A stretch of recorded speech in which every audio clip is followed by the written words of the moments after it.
Hey, you guys, this is going to be a Q&A. We took your questions off our podcast Q&A submission form, which is linked down below if you guys have a question for us. And we took some of the quicker questions to answer tonight, and we're just going to try to pop through a few of them. So if you guys enjoy this episode, give it a thumbs up and share it with someone maybe, or leave a rating or a review, or just, enjoy it and tell your husband and your sister about it. There's just the opportunities are endless. Are there any options to enjoy it and not tell anyone about it? No, there's just not an option for that. No, I'm kidding. Yeah, there is. Just enjoy it on your way to work or whatever. Anyways, we're going to dive right into this episode. The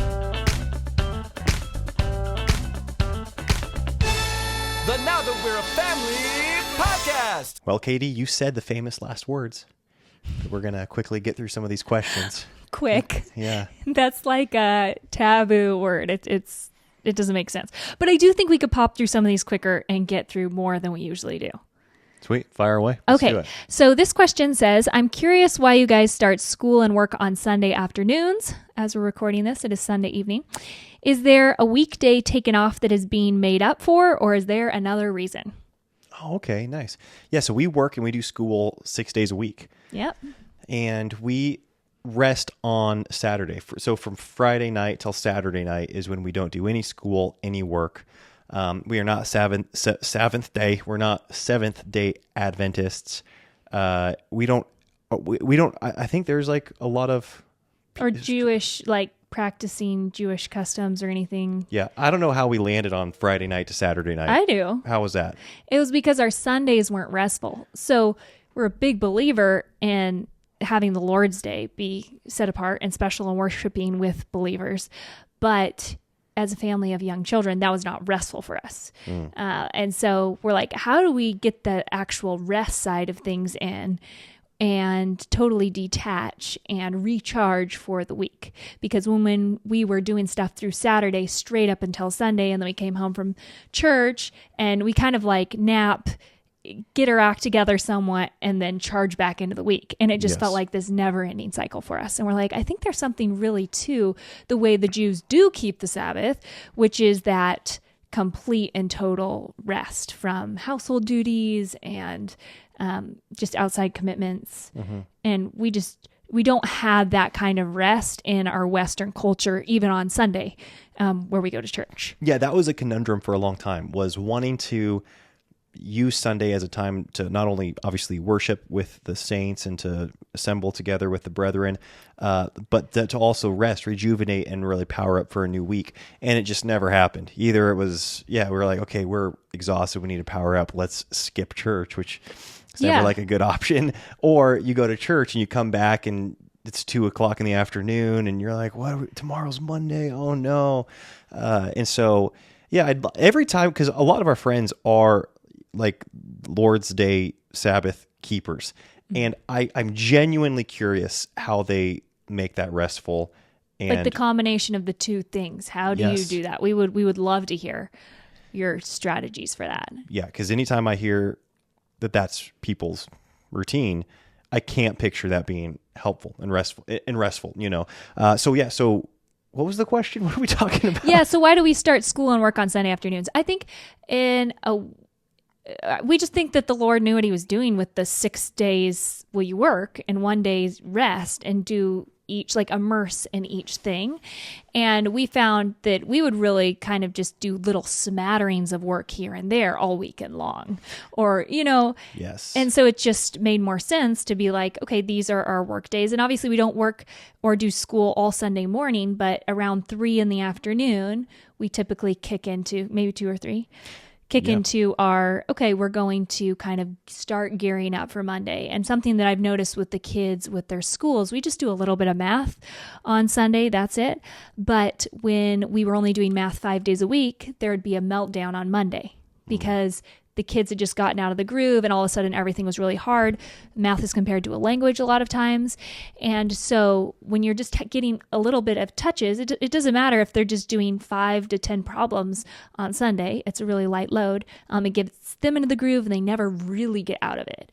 So for us, there are no math meltdowns when we do 6 days a week, which is kind of surprising because you would think, oh, we'll go down to 4 days a week if it's such a trouble point, Yes. I also love the tone, the precedence it starts in our home when we view Sunday as the first day of our week. And how do we start our weeks? By worshiping with the saints, by studying God's word, by hearing it exposited, and by worshiping, singing songs and fellowshipping with other believers. I love that being like the first act of our week. It's like our first fruits. Exactly. It's our first fruits. And then from there we like power and we really go straight into work. So we come home from church, we eat lunch, the kids are down for naps at 1, and you and I start working then. We plan out our week. Yes. And that's kind of our first thing. And then as soon as you see everything that you have to do for the week, you're like, well, I'm going to start busting out some of these things. We don't usually plan anything on Sunday. So like there's no big projects on Sunday work-wise. It's this buffer day of gearing up for Monday being a focus day in our week. Yeah. Again, my association with Sundays not being a work day are negative. And my association with Sundays being a work day are very positive, just because I guess growing up, we'd come home from church. Maybe there would be, we'd often host after church, which we are very open to doing. Yeah, we would love to do that as our kids get older. Exactly. Hosting. And then that kind of like, I guess it carries over into the evening, and then you're putting a leftover dinner together, late that evening. And then you're like, oh, tomorrow's Monday. Oh no, I got to find my work clothes, or what's my schedule? What shift am I working tomorrow? And it was always this, oh no, versus now I really feel like we power into the week. Yeah. And we do get the question a lot too. Well, do you guys like socialize on Saturday if there's, a birthday party or an event? And yeah, we do. We'll go to people's homes. We'll have people over on Saturday. But we don't. Yeah. So anyways, Saturdays can look a lot of different ways, but it's just no housework, and usually the cooking's done, and then no work. So we're just really clear on our boundaries for that stuff like that. Okay, how to bring music into the home for the kids if neither parent is musically inclined. Start with in-person or online. And for those of you who don't know, Elisha's very qualified to answer this question. I don't know if I'm qualified. I guess I do have an opinion. Well, so we have Voteberg Music Academy, which is obviously a big part of what we do. That's like a big portion of our life is running a Voteberg Music Academy. And so obviously we see there being a ton of value in the online learning space. And see, you can speak to this as well, Katie, babe, because you have had a variety of in-person music teachers, just as I had a variety, a handful, a plethora of, wow, should I just keep going? Yeah. Keep going with the synonyms. I had many Who in-person needs Webster's. I had many in-person music teachers, and some of them were incredible. And some of them I think were counterproductive to my personal development, my musical development. And so the in-person option, it's just a huge depends. Like if you have a phenomenal in-person teacher, that's like absolutely go with that option A. That should be option A. But we didn't always have that, and not a lot of people do. And I do think that there is just a huge like joy kill that can happen in the wrong in-person music teacher. And we are pretty, I guess, motivated at this point for our children to have a positive association with the first season of them learning an instrument and learning to play music. And so that's a huge emphasis at Voteberg Music Academy, our online music school. But obviously, if you have that in person and you know a great teacher, you love that teacher, then I'd say go with that. Yeah, something that Elisha's family did, correct me if I'm wrong, growing up, was you guys would find awesome in-person teachers. They would travel states away to go to these houses, and then they would set up a video camera and record the teacher. Yeah. Right. And then they would go home and practice for like 3 months what that teacher gave them. Yes. And so essentially what we're doing is trying to recreate that option for people. So if you don't have an awesome in-person music instructor, you're able to have access to one at Voteberg Music Academy and replay the lessons. So kind of trying to recreate that option that your family took. Yeah, and that is a good point, because we would go to music camps, music festivals, you'd go to concerts, and we'd have a camcorder, and we would pull teachers aside and be like, okay, can you play that tune very slow for me? And so we just had hours and hours of video footage that we would then bring home and just start sifting through, holding our instrument and working slowly through the video footage that we had of those teachers. And again, that my parents, sacrificed a lot to travel for our music. We traveled the whole country for music lessons. And because you were traveling, you only had like a 2-hour lesson maybe with somebody in Texas, like if we flew to get, fiddle lesson with whoever, Wes Westmoreland or Randy Elmore or Johnny Gimble.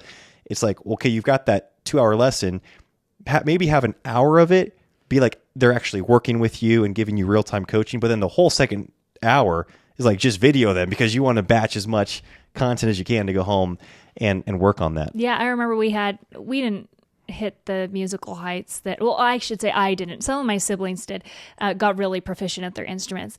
But we thought the Votebergs were really cool. We wanted to have a little family band. We were like 10 years behind them. And we hired one of your music teachers to come to our house. And my parents filmed him. And we worked on that footage for a really long time. So again, our parents made like really big monetary sacrifices that not everybody can make. But yeah, to answer your question, obviously, in-person is fantastic if you have a fantastic in-person teacher. Yeah. And depending on the instrument, that might be way easier to find. Yes. And I don't know what, I'm giving them probably way more of an answer than what they wanted. I do think, people ask what's the right age for a kid. It really depends on the instrument and the child. And then also how involved you're able to be in their learning, because I had 2 different 4-year-old fiddle students that I taught when I was doing in-person lessons. And that only worked because both of the mothers were extremely committed to seeing through their practice sessions. And I was more teaching the mom than I was the 4-year-old at that point because they'd sit in on the lesson. And obviously I'd be working technically with the 4-year-old, but then the mom would really need to be able to pick up on things. But I wouldn't necessarily encourage a 4-year-old to do VMA or a 5-year-old if the parent isn't going to be there right there with them doing it. And then also mechanically speaking, like guitar is really challenging mechanically for a young child. So I wouldn't even take guitar students in person usually until they were like 8, maybe. Maybe 7, but really 8, 9, or 10. And obviously you've got to get the right guitar too, but their hands, it's just really hard for them from a mechanical standpoint to reach the chords, to have the left hand strength and then the right hand coordination. But the piano, I think, is a great instrument for young children. Yeah, piano, and then our kids have done really well with the fiddle. Yes, and the fiddle is much more attainable mechanically. I want to bring this out too because it's how to bring music into the home if neither parent is musically inclined. And this is something actually that we just changed with Voteberg Music Academy because we initially just recorded the lessons and we're just like, okay, take the lessons and run with it. And we started hearing from parents who were this way and were not musically inclined and like, I don't know how to support my child when they need help. And it was a really hands-off method. And so because of that, we have started doing live options to help work with the parents and the students live in the new community. And I do want to apologize, like this is like a good lead-in to all of our students on Voteberg Music Academy right now because we're changing over to that platform so we can offer more live and in-person like one-on-one messaging with your teacher and stuff like that. So if you have a question, you could just instantly shoot it over and get a response. And that has been a bumpy road. Oh, the transition? On the tech side. And so anyways, I just want to apologize because we're still going to be a week out, but by the end of March, you'll all be over there. Yeah, if you're a lot of our listeners are Voteberg Music Academy students, so I just want to update you guys. By the end of March, you will have access to all the new things. Yes, and again, like Katie said, the transition might be a little bumpy as far as new logins, new passwords, and things like that. Hopefully not. We're trying to make it as seamless as possible, but I say that to say, this has turned into like a little Voteberg Music Academy infomercial. We've never been more excited for Voteberg Music Academy. This new platform is going to enable us to do, like what you said, do a lot of live video calls with people, one-on-ones, group calls, recitals, sharing time. We really want to give our students an opportunity to share their music with fellow Voteberg Music Academy students. Yeah, we had 25 kids on our last recital, and it was our second one we did, and it was so fun to actually hear from the students instead of just like, here's your video lessons, go take it and run with it. So we're really, really excited about music overall. We're doing a lot of it with our kids right now and as a family. Yes, that's a huge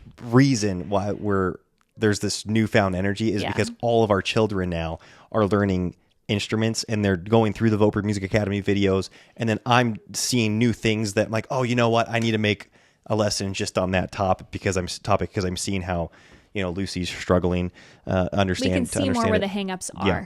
And so, anyways, we're really, really excited about that. And that's going to be something we continue to pour a lot of energy into. Okay. Would you take care of your parents in your home if needed? Oh, yeah. I mean, I Easy. do think. Yes. Yeah. Of course. No doubt. And again, I even, someday we'd love to have probably a bigger home than what we're currently living in and more property than what we're currently living on. That's not going to happen tomorrow or next week. But even in our current home, we would still totally do that. Oh, I mean, we have our garage right here. We could just have them move in. Yeah, that's an easy one. Either set of parents, yeah. Yeah. What is your go-to phrase? I've skipped over this question so many times and we keep getting it. So it must be of general interest. What's your go-to phrase to communicate to another parent or family that your children don't do sleepovers when they're invited to? Our go-to phrase? Yeah, and I would say we don't really have a go-to phrase. I say we don't do sleepovers. Oh, we don't do sleepovers. Yeah. That's all we say. Like, what are they going to say? Like, we just don't do sleepovers. It's nothing against you. It's just a family rule. Yeah, I'm pretty sure we've both made that statement numerous times. And I don't think it's led to, I don't think there's been any, again, it's how you say it and being gracious. Like, you're not being mean about it. You're just... Yeah, I think the only trick there is if you think like, okay, well, maybe they could do sleepovers at this friend's house, but not this friend's. Yeah. And so then you're trying to be like, well, if they find out that my child slept over at this house, then what are they going to feel or whatever? But we just don't do sleepovers anywhere unless there's grandparents. Mm-hmm. They're allowed to sleep. Grandparents will watch our children. If we go out of town or something, they're the only people we trust. So there is that element of it. But yeah, I think you can be really clear. People respect a clear boundary, and if they give you flack on it, then it's just kind of like, well, that's just the way it is. Like, take it or leave it, Yeah. We don't have any like catchphrase for it though. My husband and I are reading Family Revision together, and with Valentine's Day coming up, this is past Valentine's Day, but for next year, I'm curious if your family celebrates the holiday. If so, how? Is it just a couple's holiday or more of a family event? I've heard of bigger families throwing an I love you party. Oh, is it just a couple's event or a family event? How do we celebrate? Does he talk about that in Family Revision? Is that how they... I think so. Preface? Okay, yeah. I don't remember that. But we do recommend that book. We think it's a great book. Yeah. We have gone on and off of celebrating it. I feel like we don't not celebrate it, and we don't like very proactively celebrate it. It really depends on how, on the ball I am when it comes to booking a restaurant, asking you out. It's usually a pretty busy time because we have my birthday a couple weeks prior, and Elisha goes all out for my birthday, making me feel very special. And so I think I just feel so special. Valentine's Day rolls around, and it's kind of like, well, we did so many special things a couple weeks ago. Yeah. And also I've been postpartum, or we've just had a baby, or we're just about to have a baby, almost at like 4 out of the 8 years we've been together. Yes. What is fun is that... Or I'm nauseous or something. Katie thought I was going to propose to her on Valentine's Day. That was so annoying. Whoa. Elisha, I was stoked you proposed to me, but obviously that's a great day to propose. So he didn't even like send me flowers or anything Valentine's Day, like nothing. But you said happy Valentine's Day. That's because I was driving through the night to come surprise you the next day to propose to you. So it was kind of like propose on the 16th? I thought it was the day after. I thought it was the 15th. Our proposal anniversary is the 15th. Oh, okay. February. I thought it was the 16th. I thought you made me wait 2 days because you always thought Valentine's Day was the 15th. Well, maybe I always thought that. Actually, now I'm pretty sure it was the 16th because it wasn't just not Valentine's Day. Oh. It was like then the next day, and then I got proposed to, which was awesome, obviously. But yeah, I just thought he'd forgotten all about it. Yeah, I think, didn't you mention that you would do a family Valentine's thing? My mom, that was a occasionally? holiday that for whatever reason, my mom always did really big for us kids in the morning. And so we would wake up and she'd have little notes where we did our chores. She would have half a piece of gum. That was a big thing in our house. We couldn't buy our own gum. And a little letter like where on the mirror in the bathroom where I would clean the bathroom before we started the day. And I loved that. That was so special. And then she would always get up really early and we would have like Valentine pancakes and she'd decorate the whole kitchen. And I don't know why she chose that holiday, but it was really special for us kids, the breakfast of Valentine's Day. Wow. And then the rest of the day was my dad and mom would like go out for a date in the evening or whatever. So I always thought of it as a couple's holiday. It wasn't a family thing per se, because usually my dad was gone or whatever. But it was like my mom and us kids thing. Oh, And that's so it was fun. really special. Yeah, that is special. I mean, I think it's however you want to make it. I haven't chosen to do anything for the kids right now because I'm usually pretty birthdayed out. We've got a February 2nd birthday, February 6th birthday. I feel like I've just bought everyone presents and done special meals and everything for like a week. And so, yeah, that hasn't been that way for us. Yeah, we did get to have a date on Valentine's Day this last year, but it was pretty like thrown together, so it didn't feel that special. But it is just fun. a tough time of the year for us when it comes to planning things and celebrating because of all those birthdays in succession, yours, then Leon's, then Lawrence's. Yeah. So anyways, I think it's however you want to celebrate the holiday, you know? Yeah. If it's great. And who needs it more? Does your marriage need it more or does your family need it more? I really think that that's something to consider, because if your marriage really needs an opportunity, we were talking about this the other day, sometimes we need excuses to do things Right. that we value. So it's like we already value the thing, but for whatever reason, we need like a reason to do it. Yes, a little So like shove. if your marriage is always on the back burner to your kids, don't share that holiday. Just have it be an excuse for you and your husband to remember that you're dating and romantically inclined. Yeah. You know? Yeah. I don't think you need to feel bad about having a holiday like that. Amen. Okay. Okay. I like the way this one's phrased.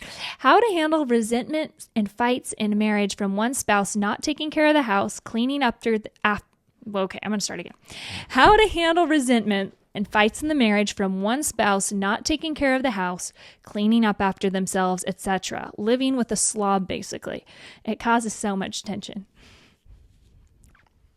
So how to not get resentful, maybe, or how to handle the resentment. I mean, Sounds like there's resentment already there. Yeah, so. clearly. I think I smile when I read this because I don't actually think that the slob is the issue.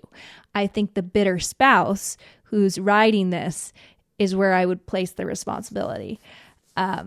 Just because if we're talking with that tone of disrespect to someone outside of our marriage, then you're in a big danger zone in your marriage. You know, if you're willing to throw your spouse under the bus like that, publicly, even if it's not That's anonymous. even if it's anonymous, it's just, I feel like we should be really careful to still be respectful of the way that we communicate to our spouses. And I also think About our spouses, yeah. About our spouses, yes. And it also just shows what the mental tape is already playing. And trust me, I have been here, so I'm not pointing this finger. I have played tapes, not of Elisha being a slob. Whatever. What have you said? What have the tapes been?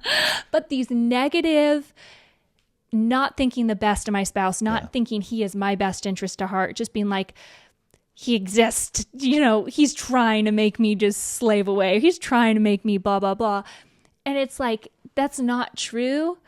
And we know deep down it's not true, but we just choose to feed ourselves that I don't know. Yeah. Tape, that mental tape. Yeah, I feel like we've talked about this recently. I can't remember, but when you put something like, for instance, calling a person a slob, when you title it, it starts as you're like, this is who they are. This is what they want to do, versus like, okay, you're upset with the behavior. That's one thing, right? Which we all get upset with our spouse's behavior at some point or another. I get you're burned out with how he's acting. Yeah. And it's just such I don't know. It's embarrassing to think back to the times where I've just made up in my brain. It's not just, you know, your behavior or lack thereof that's frustrating me. It's like you've got ill intent. You know, you're doing this to spite me.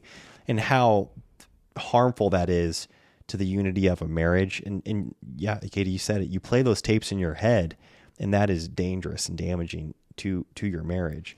Well, having that ill intent, like assuming that your partner has, or your spouse has ill intent towards you, automatically puts you on opposite sides of the table, and they are your enemy. And that's just really unhelpful. That's what the devil wants, is for whatever petty issue, however big or however small, having them on the opposite side and making them the enemy, where they are not the enemy in our marriage. If we want a long-term healthy marriage, we have to reframe the issue to be like, okay, this is the issue. We are having issue with me being resentful and this other spouse not caring that I'm having to pick up the weight over here because I don't feel like he's carrying his weight or she's carrying her weight or whatever. That's the problem that we have to solve together. Yeah. Not them versus me here. Yeah. I think of just say you take, like, this is hypothetical. Okay. This is 100% hypothetical. Say somebody is not making the bed, right? They never make the bed. And it is to the point where maybe you make it, but then they get in and they don't make it. Whatever. I don't know. Just they're not picking their stuff off the room floor. And you can present the ideal to them in such a way where it's like, I want a restful, clean, life-giving bedroom. And it's like, okay, well, your spouse probably wants that. It's like, do you want that? It's like, yeah, I want that. Well, your dirty socks on the floor, or, your shoes or your clothes strung around, that might not bug you, but that actually frustrates me. So why this is something that is of value to me. I'm talking like, a robot here. But I do think at least sometimes being able to... you have to do that to be so careful of your words. Yeah, but like communicate your desired outcome. Or you think of working, this is something that we've, working into the evening on our computers. Our listeners know we really like trying to keep, like work out of our living room and out of our living space, but that's crept in before. Instead of, one of us going to the other and being like, why are you ruining our family evening culture and environment by bringing work into the home? You always do this. You don't care about our family culture. You don't like it's you. That's never the case. So when we both know what the desired outcome is, and I've got my computer out, at 6:15, and I'm doing some last minute work things, the behavior can frustrate you, right? Mm-hmm. The behavior can frustrate you, but that you can communicate. Hey, we're on the same page. We want our evening living room environment to be one that's restful, that's, void of work and outside voices.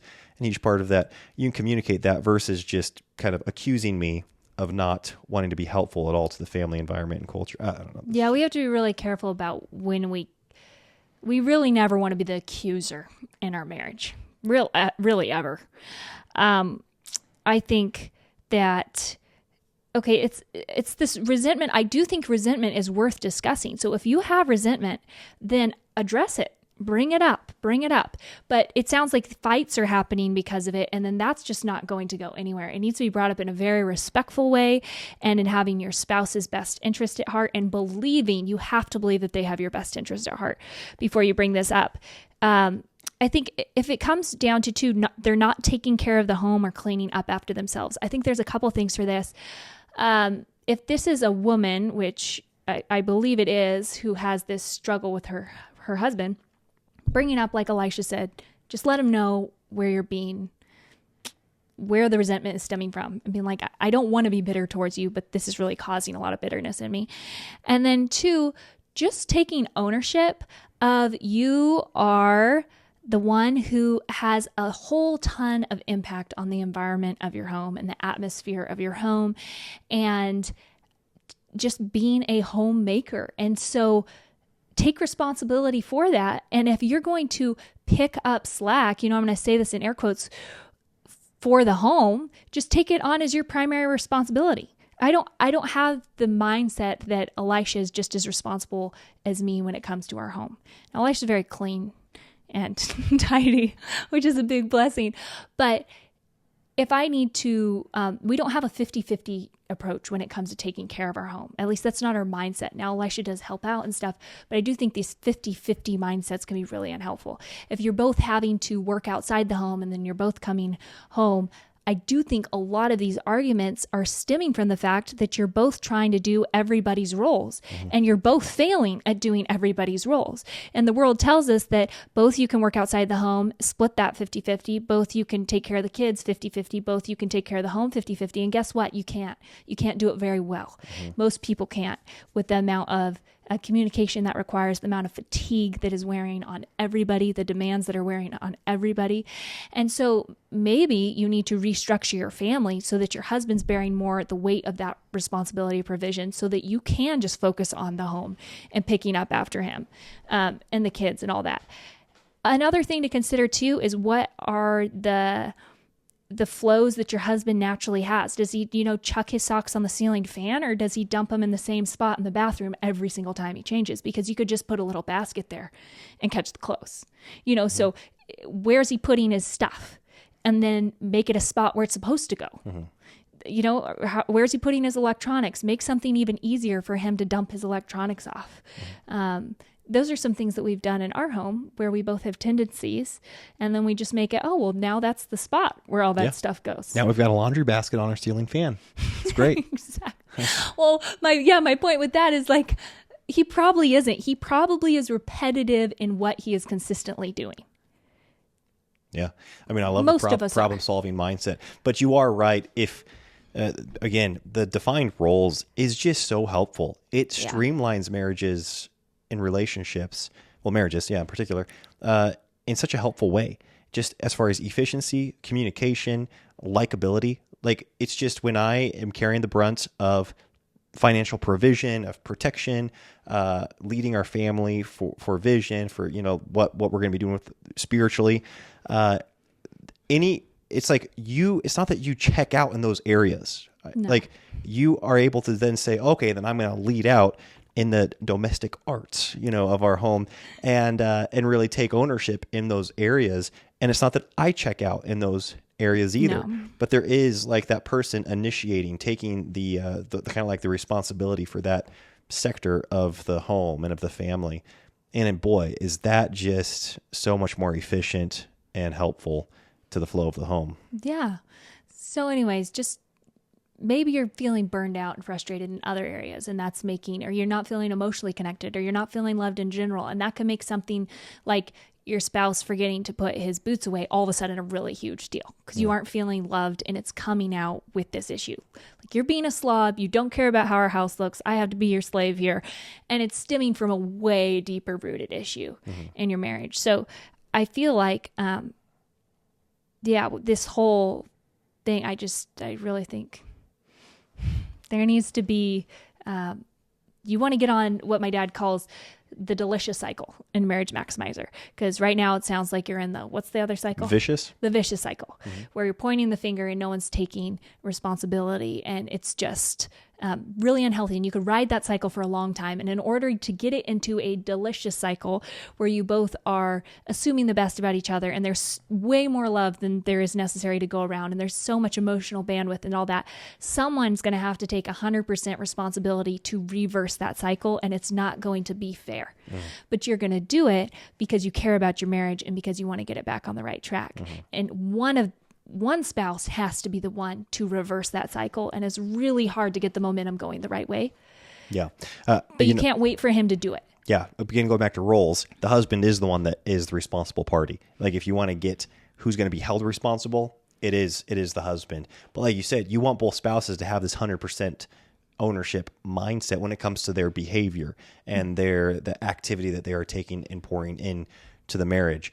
Again, it is crazy, the responsibility and I shouldn't say the burden, but it's also a privileged spot, but that the man faces, or that the man's under, and in a marriage, and the way that God ordained it.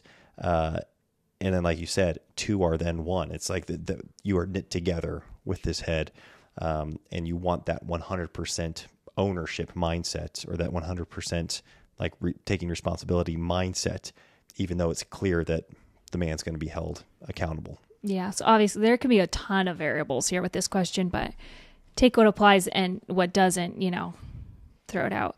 What do I do when I feel invisible or unseen in my marriage? Have you ever felt invisible or unseen?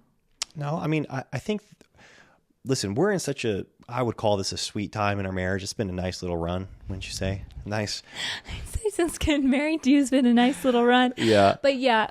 It's, I think maybe when I was working that real estate job, Yeah. was it? And I wanted to be more connected to you, or maybe, I don't, there's maybe been times, actually I do, I think like 2 years back when you were starting to get really into homeschooling. Oh, yeah. And I was doing We've Voberg talked Music about this Academy, and before. I would come home and want to talk about Voberg Music Academy, and you would just, like, you would look at me and then hear me out, and then you'd go right into your spiel about homeschooling. I was like, Great, he's done. He's done. My turn. And I was probably doing the same thing to you, but I can remember really feeling like, do you not want to hear what I have to share here? That was funny. That was a couple week little time period there. But other than that, no, I've never felt that.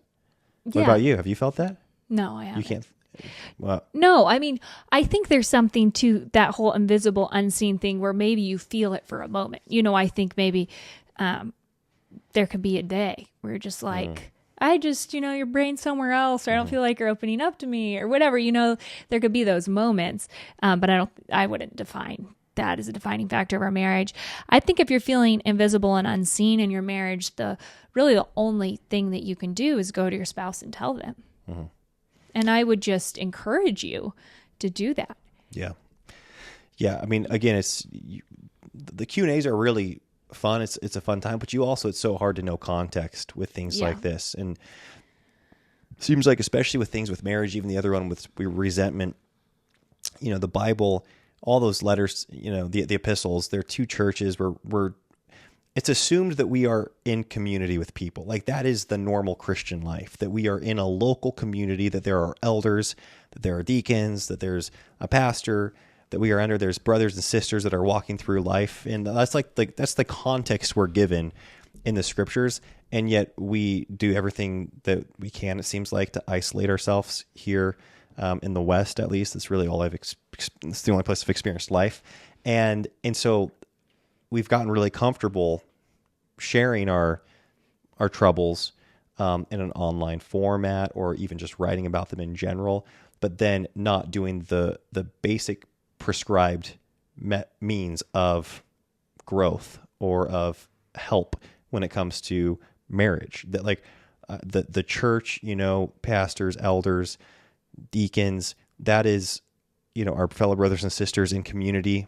Like, that is, so it's like, if you don't have that, then step one is find that, like go or create that, and then, work through your marital issues in the context of a local church, of a body where there is, where there are Bible believing Christians that want to work through those things with you. Yeah. And I think, well, can you go into that a little bit more? How would you do that?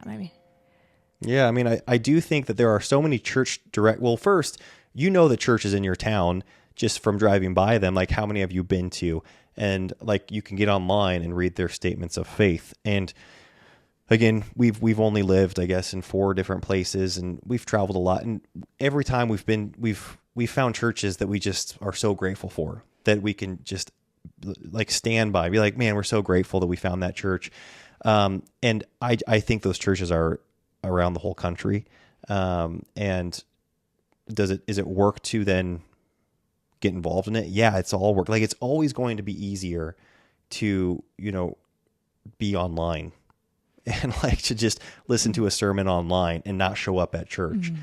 And it's always going to be easier to vent your troubles online than it is go with your spouse to see a pastor, or, to see an elderly couple in your church that you can seek counsel from. And so that's the main reason, I think, why strong marriages and strong relationships are rare, is because it just requires more work and intentionality. And it's very simple, the prescribed method that the Bible gives us, but it's not easy. And so I think we always, even if it's simple, we always would rather opt for the path of ease, even though it's not complicated.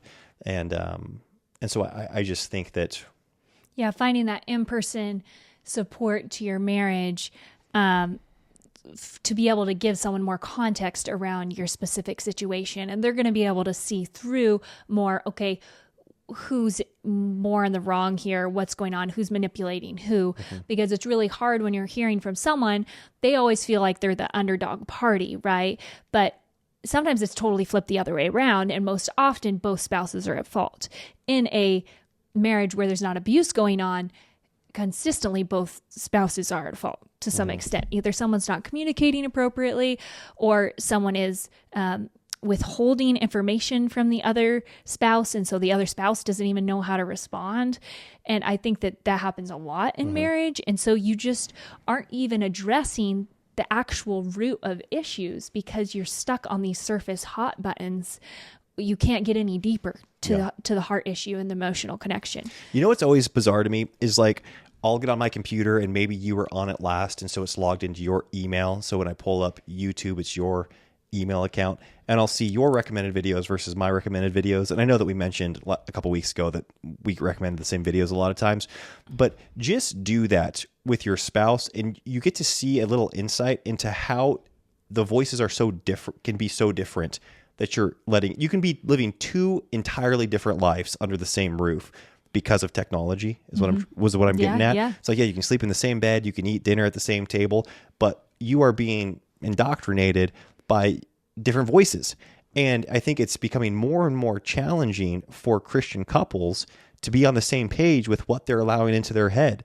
Like a wife can be hearing from this whole school of thought while the husband's hearing from this whole school of thought. And over time, they realize they're opposed to each other. It's like, why do you think that theologically or philosophically, or even ethically? Like, how did you get to that? And here you were under the same roof, but years down the road, like, those voices were not aligned. And I'm saying that to say you have to pursue unity in marriage. Are you listening to the same voices? Are you listening to voices? Or discussing what you're hearing. Yeah, bringing exactly. what you're hearing separately and discussing it and seeing if it clashes or what the other person thinks. And then also having in-person voices where we're both there at the same time. Yes. Right? I mean, that's a huge thing, because these are all stereotypes, but there's just a ton of truth in them, because profundity often rests on the shoulders of the obvious.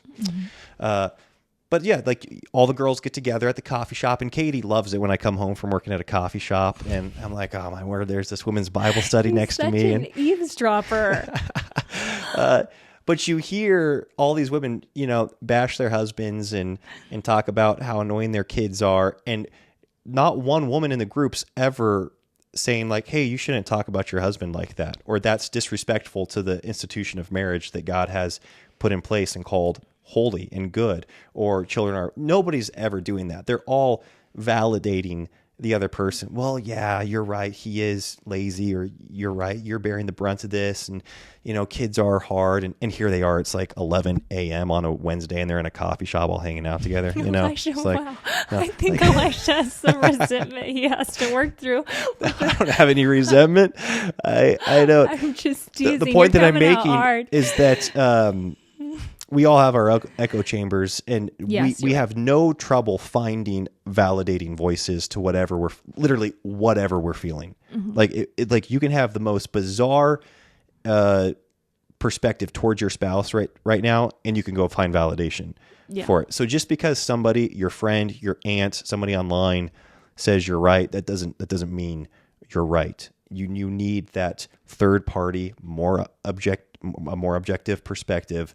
Ideally, a mature Christian couple that can speak into your marriage. And then just taking this question at face value, what do I do when feeling invisible or unseen in my marriage? Though I would just say, go to your spouse directly.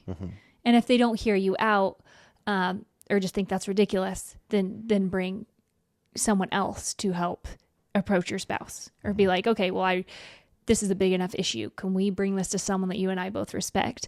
But I think often our spouses are busy, or they have something else in their mind, or like they don't realize that they're making us feel unseen or invisible. I think that could happen a lot. And so I say this, we try to keep really short accounts in our marriage. So there'll just be, maybe I'll do something and I should be like, hey, that you totally just disrespected me in front of the kids, or something like that, or I'll be like, hey, like, do you realize I was just talking to you in the kitchen? You just walked out to the garage. Yeah. You know? But if you're able to bring it up right then, Yeah. and you already have a lot of healthy emotional bandwidth in your marriage, then it's not a big deal for either of you. And he's like, oh my word, I'm so sorry. I was just thinking about this right now. You know, but if you're in a really hurt place and you already aren't feeling like your husband values you or your wife values you, and that happens, that's devastating. Yeah. You know, when like they didn't have any ill intent. And so anyways, I just think, or, you know, me bringing up homeschooling when Elisha wanted to talk about work. It sounds like a petty example, but with these layers piling on top of each other, little things become devastating in a marriage and really hurtful. So I do think communicating in as gracious a way to your spouse, bring it up.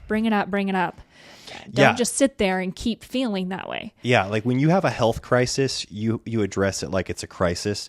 Yeah. And that can be through surgical procedures, through, you know, extreme measures that are usually not ideal. You're like, this isn't... Total life makeover with nutrition and atmosphere and environment. Yeah, exactly. That's not ideal. What you want is to be able to have preventative, you know, healthcare just through your everyday lifestyle. And I think it's the same thing with relationships and with marriage. Of course, if there's a crisis, you need to address it. You can't... Like if there's years and years of hurt and deceit and resentment built up, you can't just be like, okay, well, let's take 2 minutes every day to ask each other what they're grateful for and think that that's going to like solve the problem in a week, you know? But if you get your marriage to a place where you're like, okay, we are on like some stable ground here. You know, we like being in the same room with each other. We like talking to each other at the dinner table. Then implement those more, you know, preventative type healthcare activities into your life. And like you said, keeping short accounts it's so helpful. It is like the key thing, I feel like, to keeping our marriage fun and light and free. And I feel like it is the responsibility a lot of times of the hurt party in those quick instances to just bring it up as soon as possible. Yeah, don't dwell on it, because if you're going to dwell on it, it's going to make it a bigger issue for you, and it is going to be a bigger issue to bring up in your marriage. And likewise, I mean, because usually there's someone who's a dweller on stuff before they're comfortable bringing it up, and usually there's someone who thinks, I'm going to take care of this right in the moment. I'm going to explode all over them and let them know how I felt. And like, that's not great either. Wow. You need to be able to... You know what I'm talking about. You just like, I said, wow, because I was like, you just described our marriage. But that said, it's unhealth. Yeah. And in its health, I'm able to like tone it down, be lighthearted, let him know how I feel in a real chill way without getting emotional about it. And Elisha brings things up quicker to me and lets me know how I hurt him or disrespected him without, maybe before he's ready. And I think that just really contributes to our marriage being healthy for a really long time before something gets big enough to start sinking a root down. Yeah. What? Yeah, you don't want to be saying like 3 weeks ago when I was talking to you, you walked out to the garage like it wasn't. That's no like fun. It's never fun when you're bringing up 3 weeks ago, you know, or last month or a week 3 months ago. Yeah. If you can just be like, dude, what the heck? Like you just, you know. Like if you're stockpiling ammunition, like I'm building a case. Oh, and you know it. My spouse, you know when you're doing it. Like that is like, not good. Just don't bring it up right now. Get the case out. Okay. Start fresh. Yeah. Oh my goodness. Okay. There were 2 of these questions. Can we touch on them real quick? Is it possible to be real quick? Let's hear. Probably not. Okay. My question would be ways to stay encouraged and ways I can help my spouse when there's so much worldliness around us. Everywhere you go, there's immodest things, even on highway billboards. How do I just let go of the thought that he may look at someone else anywhere we go? And this one was along those lines, encouragement or tips as a wife to help my husband when there's so much immodesty everywhere. I don't want my husband to see something or have the thought I'm not enough. Yeah, I feel like these all kind of go together. Oh yeah, no doubt. I mean, just speaking to modesty and looking, yeah, it's a tricky one because I don't know if it's that tricky.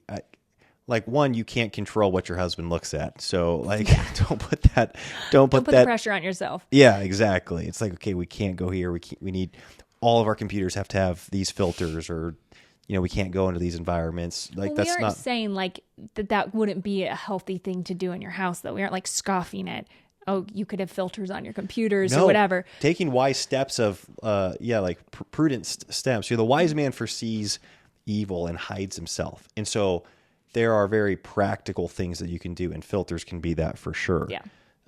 Or, growing up, we just had the one computer, in a public space. It's a desktop. And that's what we plan to do when our kids are using the internet for school and stuff like that is no laptops, just keeping the desktop for as long as we can.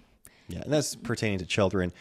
With your, I don't know, as far as, I can't get into a wife's head, honestly, when it comes to this issue. I can only get into my head. And that is, we talked on this, I think, a couple episodes ago. I can't remember. It's all, it's all running together. With I'm not attracted to my wife after a weight gain. Yeah, we'll link that episode down below. That sin is the issue. And it's like sin brings forth when you're looking at anyone that's not your wife in a lustful way, with there being like entertaining those thoughts. And even that term, entertaining the thoughts, I think is so, I love that my dad used that phrase so much growing up. He's like, don't entertain those thoughts. Don't entertain those thoughts. Because he was really good at giving me the opportunity to confess sin or confess thoughts that I felt guilty about. And he didn't ever condemn me for having the thoughts, but he would say, don't entertain those thoughts. Like we know what that means. It's like, okay, like your husband being aware of an attractive woman on the street or at the beach or whatever, that's not a sin that he's aware of that. Right. But entertaining the thoughts or dwelling on the, her, that is, it can cross over into sin quickly. And so, and your husband knows the difference, obviously. And so like trying to pretend like stuff doesn't exist is never the solution. Yeah. Right. Like trying to make it not exist, I should say, is never the solution. I think something that has really encouraged me was actually, I don't know, something that encourages me now is that whole concept that it is healthy that our husbands are attracted to a womanly form. And there's nothing wrong with that red-blooded male response that I'm a man, that is a woman, that appeals to me. Okay? So like Elisha says, that quickly goes into sin if it turns into lust. But something that I like to think when I see a beautiful woman on a billboard or, who's inappropriately attired or on a beach or something like that is, well, I have that womanly appeal to my husband. Like I have the appeal that's drawing him over there. I also have appeal. And I'm grateful for that because if he wasn't attracted to the female form, then would he be attracted to me? So I think that's something that really gives me a lot of confidence, I guess, in those moments is it's not bad that men desire women. It's just, I want me to be the one he's actually desiring. And so him taking note of that's an attractive woman, like you said, is natural and it's normal. And then it's all up to him. The responsibility is on him, what he does with that information. That responsibility is not on me as the wife.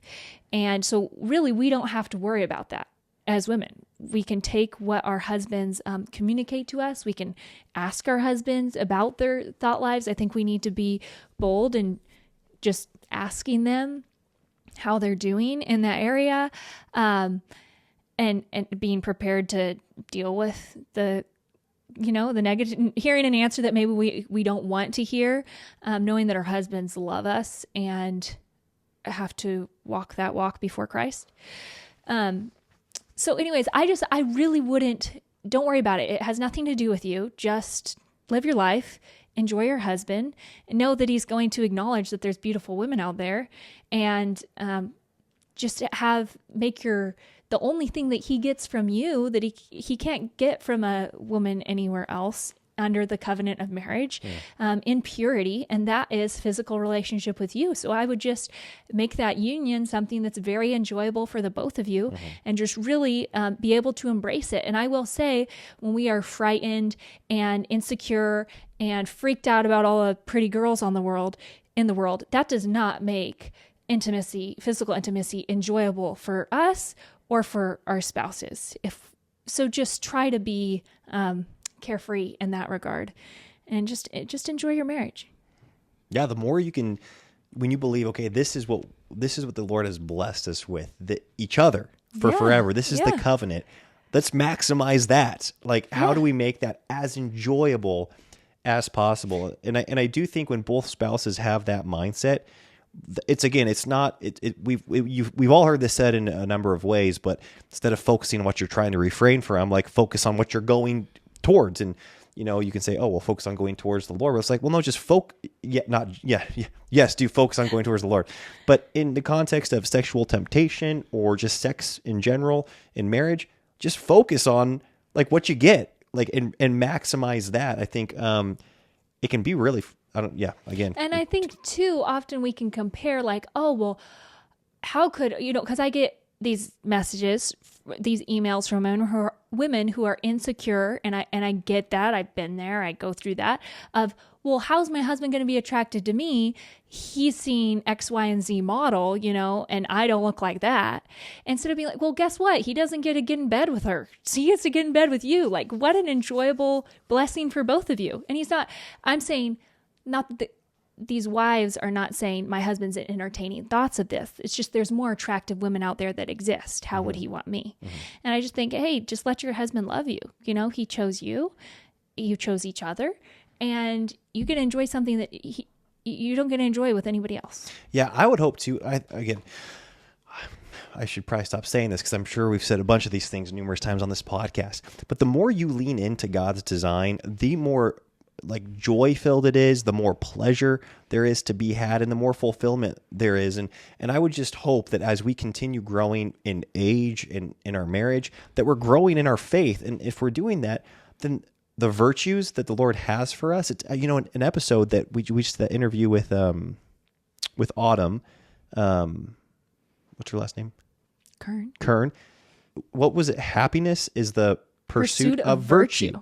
And so when you think, because it's easy to be like, oh, we're not called to be happy, we're called to be holy. And that's just kind of like this catchphrase that we've probably all heard a bunch over the last, 20 years.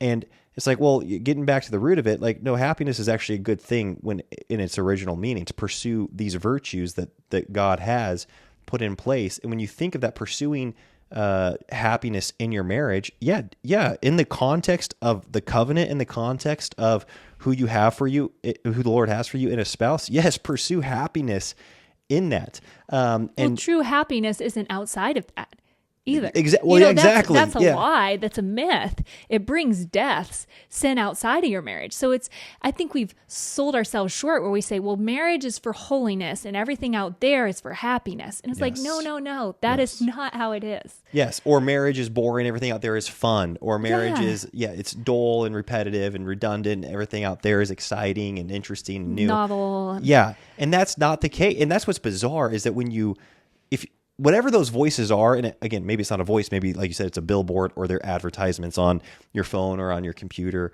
or they're it is everywhere. It's everywhere. And so you just have to like bombard yourself with God's word and his truth, because when you see that, you can see the lie that it is.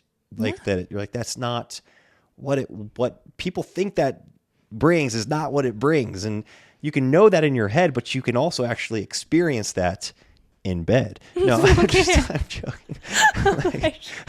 Okay. Well, I do think too, there is this little element of practicality to this that I'm going to throw in because big picture is the most important, but sometimes I'm kind of surprised that the practical element, doesn't really get thought of. So there's something like, if your husband is going away for a 3 or 4 day trip or whatever, like having physical intimacy before he goes, it doesn't hurt anybody. Okay. That's a healthy thing for your marriage. The more often that you're renewing that physical union, it's an emotional connection. It's a physical union. It's a spiritual connection. And that blesses your marriage. It ties the bond between you. And I'm not saying that, that takes care of all issues. And then your husband doesn't deal with lust.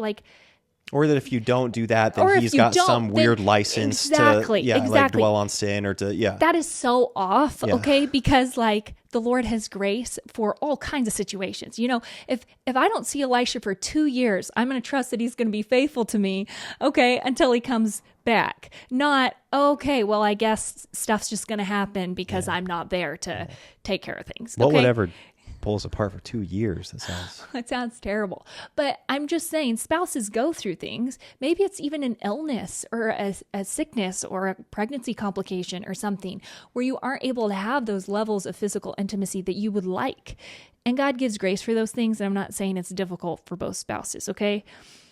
But I am saying that take that to heart, that because this is something that you get to experience and your spouse only gets to experience with you, enjoy that and don't act like it doesn't matter because it does. And it's a way that we can bless each other in the marriage. Mm-hmm.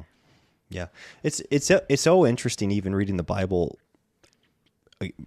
through the perspective of marriage. Like on one hand, you're like, okay, it speaks highly of, sexual intimacy in the context of a marriage. It's like, yeah, do that as much as you can.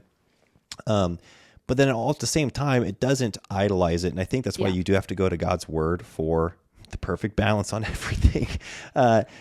Because it puts it in its proper place. Instead of saying, hey, this doesn't matter, it's the world's making it a bigger deal than it is. Just, be happy with once every whenever, I don't know, once in a blue moon, and just like have that be, that's our marriage is built on more than just that, and almost acting like more pious than it's not holy to have crumbs in that area of your marriage. Yeah, exactly. Okay? Like that's not have what I'm a saying. feast. Yes, exactly. It's not more righteous.